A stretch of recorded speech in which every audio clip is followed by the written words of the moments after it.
Je vous remercie, Monsieur le Président. Merci à la représentante spéciale Keïta de son exposé aujourd'hui. Je vous remercie également d'avoir accueilli le Conseil de sécurité lors de sa visite en RDC ce mois-ci. Cette visite nous a permis de prendre la mesure du travail important réalisé par la MONUSCO, mais également de mieux comprendre la détérioration de la situation humanitaire dans l'est du pays. Les États-Unis se félicitent des initiatives et engagements pris par les partenaires de la région, en particulier ceux qui participent au processus de Nairobi et processus de Luanda. Et nous prenons note des progrès modestes réalisés pour la mise en œuvre des engagements pris au titre de communiqué précédent. Les États-Unis appellent toutes les parties à mettre en œuvre ces engagements pleinement et rapidement. Les États-Unis réitèrent son appel à l'endroit du Rwanda pour qu'il fasse cesser son appui au mouvement M23, faisant l'objet de sanctions du Conseil de sécurité. Nous rappelons à tous les États qu'il importe de respecter l'intégrité territoriale des États. Il s'agit d'un pilier fondamental de la Charte. Et c'est un principe que le Conseil travaille d'arrache-pied afin de protéger. Les actes du Rwanda et du M23 ont exacerbé une situation au demeurant fragile et préoccupante. Les États-Unis sont préoccupés de longue date par le fait que les FARDC coopèrent avec des groupes armés dans l'Est, notamment des FDR. Comme nous l'avons dit à maintes reprises, nous réitérons l'appel lancé au RDC afin qu'il veille à ce que ces forces armées soient professionnelles et qu'il fasse cesser la coopération avec les groupes armés. Il est clair que la désinformation et les discours de haine à l'encontre du Rwanda, groupe minoritaire et la MONUSCO créent des risques pour les casques bleus. À Kinshasa, j'ai appelé les représentants à faire cesser les discours de haine, à pousser les responsables d'incitation à la haine à rendre des comptes et à faire cesser ces discours incendiaires. Je répète ces messages aujourd'hui. Nous demeurons également gravement préoccupés par le nombre croissant d'attaques commises par les forces démocratiques alliées et par la Codeco à l'encontre des civils. Le gouvernement congolais et ses partenaires régionaux et internationaux ne peuvent pas faire fi de cette violence. Dans cet environnement difficile, la MONUSCO œuvre à exécuter son mandat, y compris en fournissant un appui logistique limité à la commission électorale de la RDC, tel que demandé officiellement. J'ai été encouragé d'apprendre que la CENI avait travaillé en étroite coopération avec la MONUSCO. Ce partenariat permettra d'assurer l'exhaustivité et le caractère opportun de l'enregistrement des électeurs d'ici aux élections. Le gouvernement devrait veiller à la tenue d'élections justes et honnêtes conformément au calendrier électoral. La MONUSCO et la RDC continuent également de coopérer au sujet d'un plan de transition s'appuyant sur des référentiels. J'ai rappelé aux autorités de la RDC qu'elles avaient la responsabilité de travailler avec l'ONU afin d'élaborer ces référentiels de sorte à ce que la MONUSCO puisse assurer un retrait sûr en temps opportun. La RDC et l'équipe de pays de l'ONU doivent travailler de concert afin d'assurer des fonctions essentielles, y compris la promotion des droits humains et la reddition de comptes. Ces fonctions doivent se poursuivre avant, pendant et surtout après la transition. Nous avons rappelé au gouvernement de la RDC que le Conseil avait demandé un rapport confidentiel sur les efforts de gestion des munitions et des armes après l'allègement des sanctions en décembre dernier. Ce rapport permettra de mieux comprendre les capacités du gouvernement. Cela permettra à la communauté internationale d'apporter son aide pour la prévention du trafic et du détournement d'armes légères. Madame la représentante spéciale, vous pouvez compter sur le plein soutien des États-Unis alors que vous vous acquittez de votre mandat dans des circonstances de plus en plus difficiles. La MONUSCO ne pourra pas régler le conflit seul et personne ne devra entretenir de telles attentes. Toutefois, avec l'appui des processus de Nairobi et de Luanda et avec le concours de la RDC et les pays voisins et les partenaires, la MONUSCO, pour atteindre ces objectifs. Je vous remercie de vos efforts en RDC dans la région des Grands Lacs. Je remercie les États-Unis de leur intervention. Représentante spéciale pour sa présentation et je reviendrai sur 3 points. Premièrement, les efforts doivent converger pour garantir l'intégrité et la souveraineté de la République démocratique du Congo. Depuis plus d'un an, les actions du M23, groupe armé sanctionné par le Conseil de sécurité et par l'Union européenne, déstabilisent l'Est de la République démocratique du Congo. Ces derniers jours, le M23 s'est retiré de certaines positions, notamment autour de Saké. Ces premiers désengagements doivent se poursuivre conformément au processus de Luanda approuvé par l'Union africaine. La séquence agréée par tous et rappelée par le président Macron lors de son déplacement à Kinshasa le 4 mars dernier doit aboutir. Respect du cessez-le-feu, vérification sous supervision angolaise, cantonnement du M23, processus de désengagement, désarmement et réinsertion, déploiement de forces régionales. Tout soutien extérieur au M23 et aux autres groupes armés actifs sur le territoire congolais doit cesser immédiatement. Les processus de Luanda et de Nairobi doivent se renforcer mutuellement. La France salue les efforts de la force régionale de la communauté d'Afrique de l'Est, dont le déploiement doit se poursuivre dans les zones libérées par le M23. La France salue également l'envoi prochain d'un contingent angolais pour sécuriser les zones de cantonnement du M23 et protéger le mécanisme ad hoc de vérification. Elle condamne par ailleurs les attaques menées par les groupes armés ADF et Codeco, ainsi que les activités continues des forces démocratiques de libération du Rwanda.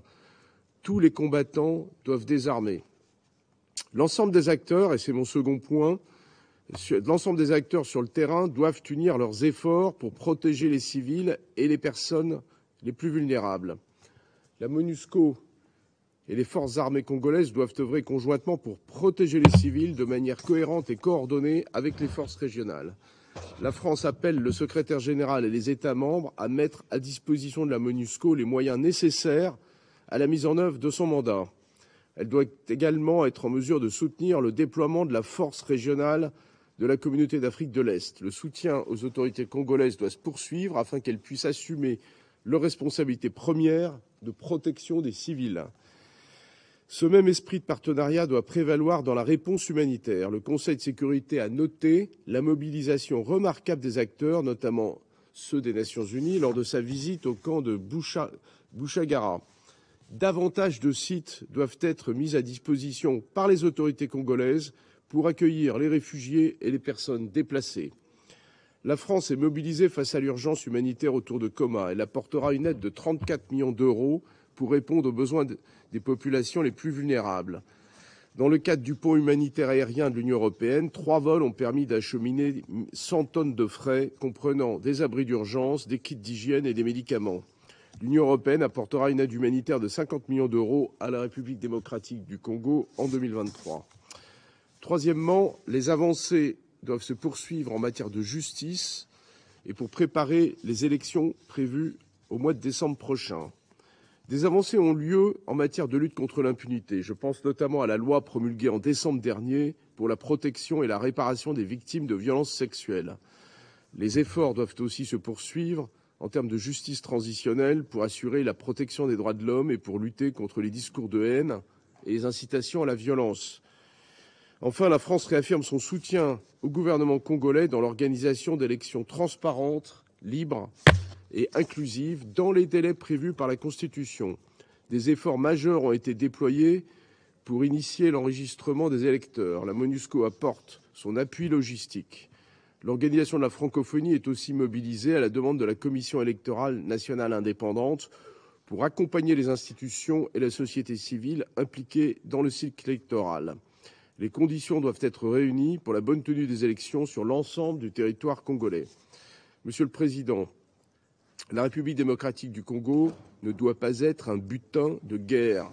Un chemin vers la paix est possible si chacun se montre à la hauteur de ses responsabilités. Je vous remercie. Spécial du secrétaire général, Madame Bintou Keïta, de son exposé. Nous saluons à la présente séance les représentants permanents de la RDC, du Rwanda et du Burundi. Nous remercions également nos collègues, les représentants permanents du Gabon et de la France, de leur rapport sur la visite menée par le Conseil en RDC du 9 au 12 mars de cette année. Nous remercions le secrétariat et la MONUSCO d'avoir organisé cette importante mission. Une mission qui était d'une utilité extrême pour mieux comprendre les processus en cours en RDC. Nous remercions les autorités congolaises de leur chaleureux accueil et de leur disposition à mener un dialogue ouvert et circonstancié. Il nous paraît également important d'avoir pu nous rendre dans l'est du pays, et en particulier dans la capitale de la province du Nord Kivu, Goma, où la situation demeure tendue. La mission du Conseil tombait à point nommé en ce moment particulièrement complexe. Nous suivons de près l'évolution de la situation dans l'est du Congo. Nous sommes gravement préoccupés par les nouvelles escalades liées à la recrudescence des activités du groupe M23. Les attaques du M23 ont entraîné une détérioration de la situation humanitaire, une augmentation du nombre de déplacés et de réfugiés et des violations des droits humains, ainsi que des souffrances quotidiennes imposées à la population civile. Nous remarquons avec préoccupation qu'alors que les forces gouvernementales, la MONUSCO et les forces régionales de la CAE sont forcées de se concentrer sur la lutte contre le M23, d'autres groupes armés illégaux tels que les ADF, la Codeco, les Maï-Maï, les forces démocratiques de libération du Rwanda ou encore les Red Tabara utilisent la situation afin de consolider leur position dans l'est du pays. Nous sommes gravement préoccupés par les risques d'escalade entre la RDC et le Rwanda. Nous sommes convaincus qu'aujourd'hui, la priorité doit être de faire cesser les opérations militaires et lancer un dialogue inclusif entre toutes les parties au conflit. Dans ce contexte, nous espérons que les mesures futures prises par les États voisins de la RDC dans le cadre des processus de Luanda et de Nairobi visant à trouver des solutions conjointes et à assurer un règlement pérenne de la crise seront couronnées de succès. Nous nous félicitons de l'engagement du gouvernement congolais à mener des négociations avec les groupes armés dans le cadre du volet politique du processus de Nairobi. Nous relevons que d'autres consultations sont prévues sur le territoire de la RDC. Nous saluons les pays fournisseurs de contingents de la force régionale de la CE de leurs efforts, tout comme les pays de la région de leurs efforts. Nous prenons note de l'importance d'établir un lien et d'assurer une coordination efficace entre les processus de Nairobi et Luanda, de sorte à créer les conditions propices à un dialogue intra-congolais et rétablir les relations entre Kinshasa et Kigali. Nous espérons que les accords trouvés lors des derniers sommets de la CAE permettront de nous rapprocher de la normalisation de la situation dans la région et de respecter les cadres établis, notamment dans le cadre de la feuille de route de Luanda. Il nous paraît important de poursuivre le travail pour mettre pleinement en œuvre les dispositions de l'accord cadre sur la paix, la sécurité et la coordination et la coopération dans l'est de la RDC et la région des Grands Lacs de 2013. Nous appuyons les efforts de l'envoyé spécial du secrétaire général pour la région des Grands Lacs, Rwansia, visant à mettre en branle un dialogue entre États de sorte à désamorcer les tensions dans cette région de l'Afrique. Seules des solutions politiques nous permettront d'assurer la cessation des hostilités et créer des conditions propices à une stabilisation durable. Nous sommes par ailleurs convaincus que Kinshasa doit également redoubler d'efforts pour mettre en place des forces armées professionnelles, des institutions nationales en matière de défense et autres institutions. Dans des conditions difficiles telles que nous connaissons aujourd'hui, tant dans la région que dans le monde, c'est un élément essentiel afin de permettre au pays de mener une politique interne et externe indépendante, régler de manière indépendante les problèmes complexes auxquels il se heurte, notamment compte tenu de l'histoire difficile du pays, et de rétablir le contrôle sur les ressources naturelles du pays, de sorte à ce que ces ressources soient utilisées pour le bien du peuple congolais. Nous nous félicitons d'ailleurs de la levée des exigences en matière de notification en ce qui concerne les fournitures en RDC d'équipements militaires. Nous Réitérons notre soutien de principe aux efforts de la MONUSCO, sa direction et Casque Bleu. Nous les remercions de leur travail dans des conditions difficiles et de leur engagement à protéger la population civile. Nous exprimons nos condoléances à l'Afrique du Sud qui a perdu un Casque Bleu début février. Nous condamnons dans les termes les plus forts toute attaque et provocation à l'encontre des casques bleus et le personnel civil des Nations Unies. Nous espérons que toutes les questions liées aux ressources allouées à la mission, en particulier en ce qui concerne tous les équipements matériels et techniques nécessaires, trouveront une réponse opérationnelle et qualitative. À titre de principe, nous estimons que la présence de la MONUSCO dans les zones de conflit constitue un important facteur de stabilisation. Nous espérons que la mission se concentrera sur les tâches fondamentales qui découlent de son mandat. Nous espérons que les FARDC et la mission renforceront la coordination et que la coordination sera renforcée entre les autres structures régionales et nationales impliquées dans le règlement du conflit, de sorte à mieux pouvoir protéger la population congolaise. En ce qui concerne la mise en œuvre du plan conjoint de transition et de retrait progressif de la mission d'ici 2024, il nous paraît important, avant toute chose, de tenir compte de l'évolution de la situation sur le terrain et d'agir de manière progressive et responsable en étroite coopération avec le gouvernement de la RDC. Nous prenons note du rôle important que jouent les organisations du système des Nations Unies pour atténuer la situation humanitaire épouvantable, une situation dont le Conseil a pu prendre la mesure de ses propres yeux. Il s'agit par exemple du Haut Commissariat aux réfugiés, du Programme alimentaire mondial, de la FAO et autres organisations du système des Nations Unies. En conclusion,